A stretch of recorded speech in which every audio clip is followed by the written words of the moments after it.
Bonjour Mathieu. Bonjour Laura. Dis-moi, comment est née ta passion pour le plongeon? Ma passion est née à l'âge de 7 ans, donc quand j'ai commencé le plongeon.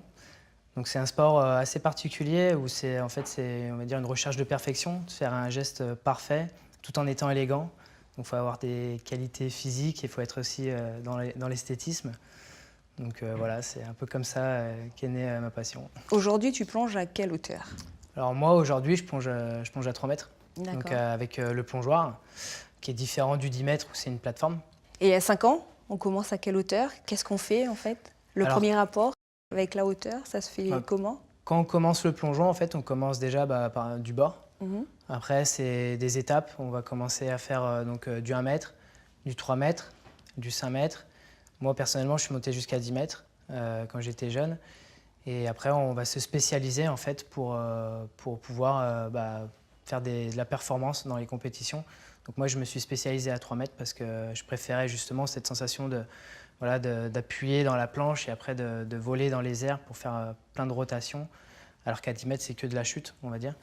À quel moment as-tu décidé de devenir athlète de haut niveau? Et j'ai même envie de te dire, à quel moment tu as rêvé de ta première médaille, ton premier rêve d'or?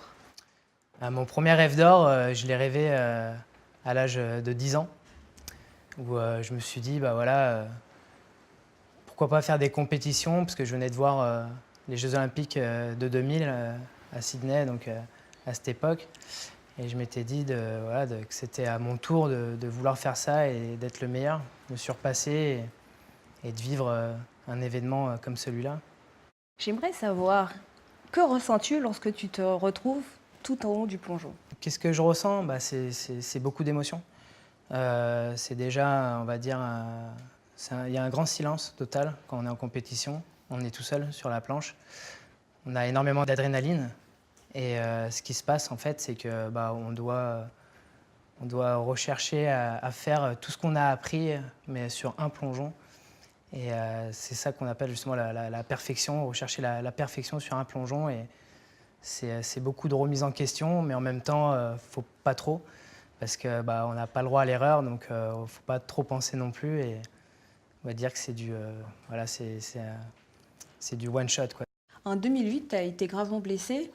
As-tu pensé arrêter? Et comment as-tu trouvé la force de revenir au plus haut niveau? Alors oui, en 2008, je me suis blessé. Je me suis cassé les 2 talons au trampoline à l'échauffement la veille des championnats d'Europe des jeunes. Où en fait, on va dire que je sautais assez haut et j'ai eu une perte d'équilibre et j'ai atterri à côté du trampoline. Donc ça m'a valu 6 mois d'arrêt. Et tu as retrouvé le plaisir dès le premier plongeon? Dès le Ou pas premier du tout? plongeon, ouais. Dès le premier plongeon, c'était le plaisir surtout de pouvoir sauter sur la planche.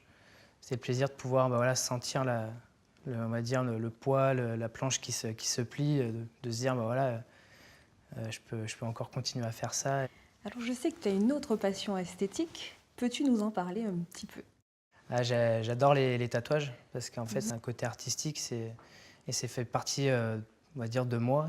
On va dire j'expose ma vie sur les plongeoires sans non plus que les personnes sachent ce que ça veut dire, mais c'est ma signature, quoi.